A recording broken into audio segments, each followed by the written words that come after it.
Entrevista do dia. O governo federal começa a pagar na próxima terça-feira mais uma rodada do auxílio emergencial para famílias aí que estão desempregadas e também em vulnerabilidade social.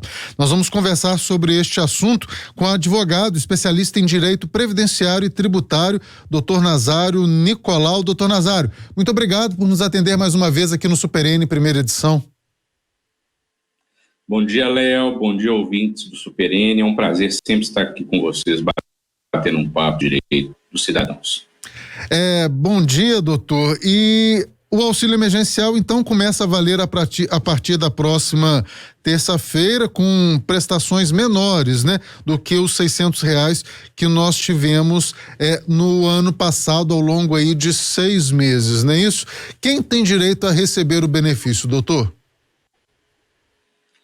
Perfeito, Léo. Realmente houve uma redução significativa do valor, é um valor médio de R$250, aqui daqui a pouco a gente explica direitinho quais são as faixas, mas quem tem direito, basicamente, primeiro, precisa ter o cadastro do ano passado para recebimento do auxílio emergencial, o que significa que nenhum novo cidadão que precise realmente desse benefício vai poder se habilitar para receber direito.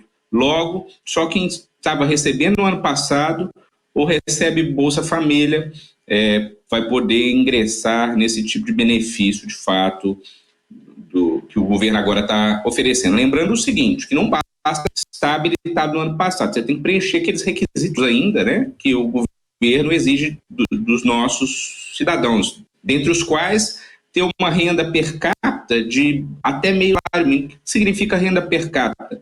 Se eu tenho duas pessoas na minha casa e eu recebo R$1.100, a renda per capita é R$550, é a renda por pessoa, é o que você pode receber por pessoa na casa. Além disso, a renda máxima somada da casa é R$3.300, ou seja, 3 salários mínimos. Nesse detalhe aqui é importante compreender que é excluído, Léo, os auxílios, né? Se a pessoa recebe Bolsa Família, para fazer esse cálculo, ela vai ser excluída do cálculo total para fins de R$3.300. Lembrando ainda que você não pode ter um patrimônio maior que R$300 mil, isso também, e o imposto de renda lá de 2019 pode ter sido maior do que 28.570, que na verdade é a declaração de renda. Se você fizer a declaração de imposto de renda, você já vai ter um problema para receber o benefício. Se você a faixa não declarou imposto de renda. E ainda aquela questão... Pode falar, Léo? Não, pode concluir, doutor. A última faixa que falta, que é aquele rendimento isento. Você só pode receber até 40 mil por ano de rendimento isento. Um rendimento isento, por exemplo, é a pensão alimentícia.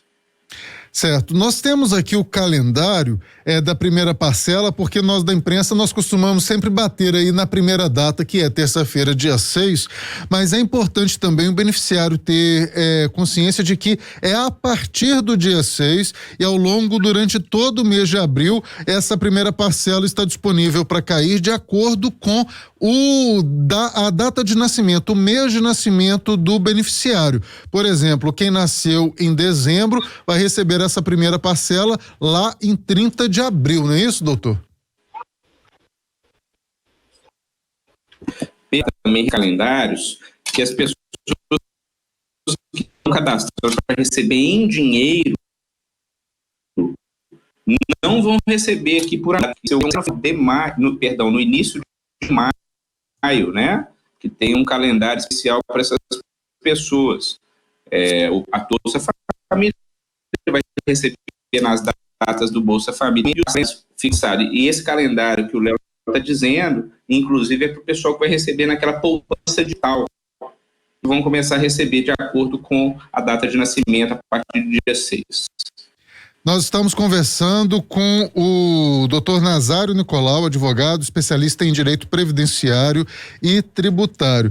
Agora, doutor Nazário, tem a questão também de quem é MEI, né? Nós temos aqui as informações de que muitos microempreendedores individuais conseguiram receber o auxílio emergencial e agora com o imposto de renda veio a informação de que eles precisariam devolver essa parcela que foi recebida. Como que o contribuinte deve se informar e entender melhor se ele tinha direito ou não de receber, se ele é MEI, se ele não pode receber?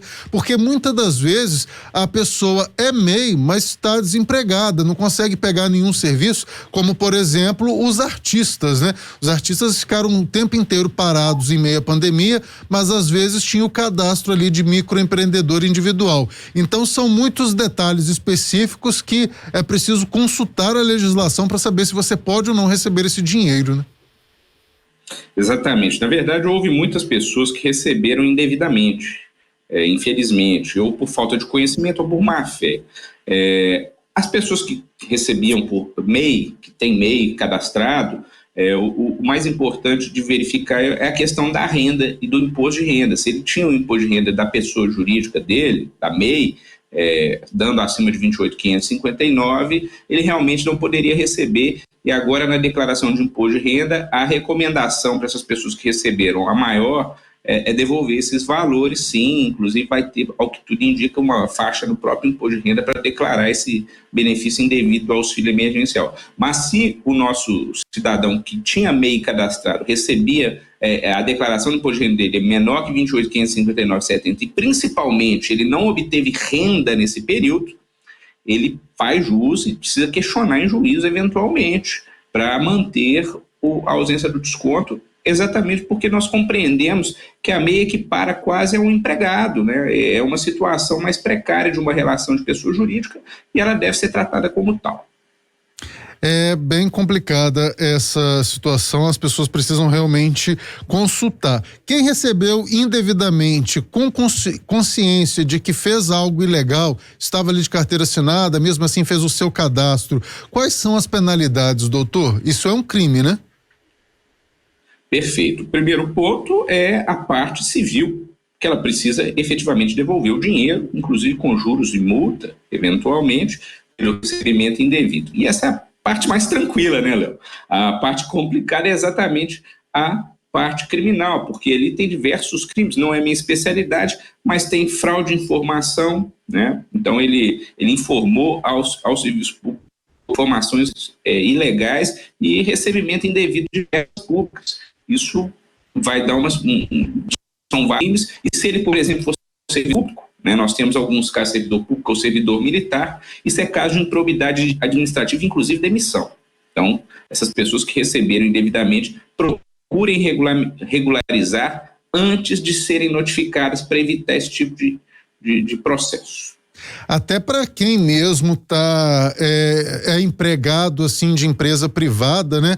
Além de ser um crime e de recorrer ali em outras penalidades, é também imoral, né, doutor? Uma pessoa que tem ali o seu salário, já está empregado e tentar receber esse dinheiro do governo federal, principalmente pela ciência que nós temos da situação do Brasil, né? Bilhões e bilhões foram gastos, quase R$1 trilhão o governo federal já dispendiou aí neste um ano de pandemia e apesar disso a gente não pode querer ainda prejudicar ainda mais, né? Então assim, tem essa questão também da imoralidade do cidadão, né?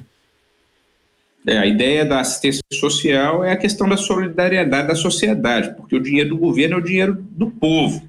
Então, a ideia é ajudar quem realmente está numa situação desesperadora. Se você tem renda e faz algo nesse sentido, por óbvio, há uma imoralidade muito grande e a gente cobra situações éticas de governadores, prefeitos e políticos, mas esse tipo de situação demonstra problemas de grande porte em toda a sociedade enquanto em relações morais, né, Léo? Isso é bem grave, inclusive.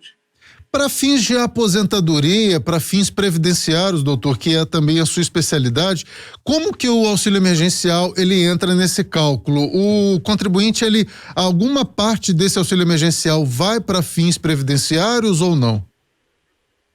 Excelente. Esses valores não vão para fins previdenciários e, pelo valor ser muito pequeno, fica até difícil a recomendação que normalmente eu faço para as pessoas para contribuir facultativo. Nós estamos falando aqui de valores que vão de R$150 e R$375, a depender da família, né, Léo? Então é uma situação muito complicada em relação à previdência deles também. Então, para aquele contribuinte que contribui autonomamente, se ele dá a pausa da contribuição na Previdência, como retomar isso? É preciso pagar uma multa? É preciso comunicar à Previdência de que vai pausar porque está desempregado? Qual é o procedimento, doutor? Excelente pergunta. Em relação aos contribuintes individuais, que são os autônomos e empresários que estão sem renda, eles não têm necessidade de comunicação ao INSS que eles não vão contribuir. Eles têm que tomar um cuidado especial pelo número de tempo que eles ficam sem contribuir para a Previdência, porque senão eles têm direito previdenciário, né?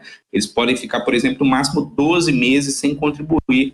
Se eu fiquei desempregado ou no caso dos autônomos, eles não têm mais de onde aferir a renda, passados o primeiro mês que eles não pagaram a Previdência, eles têm que ficar de olho para não completar 12 meses, para eles não perderem o que a gente chama de qualidade segurada, que basicamente garante eles, por exemplo, se eles tiverem um acidente nesse tempo de 12 meses, ainda que ele não contribua, vai gerar um auxílio-doença, aposentadoria por invalidez ou até mesmo uma pensão por morte para a família. É complexo. Nós estamos conversando com um especialista em direito previdenciário, também em direito tributário, o advogado Nazário Nicolau. Doutor Nazário, nós estamos finalizando já a nossa entrevista, só quer deixar alguma rede social, algum contato para que, se algum ouvinte tem dúvida em relação aí ao auxílio emergencial ou também à previdência, poder entrar em contato com o senhor?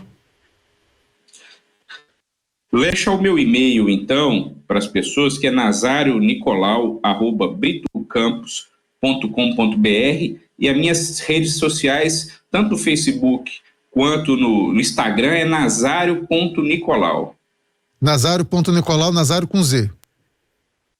Isso provavelmente só tem eu lá com esse nome diferente. Tá certo. Doutor Nazário, mais uma vez, muito obrigado por nos atender aqui na Rádio Super, pela sua disponibilidade e contribuições aqui no nosso jornal. De nada, meu amigo, fico sempre às ordens. Um abraço a todos os ouvintes.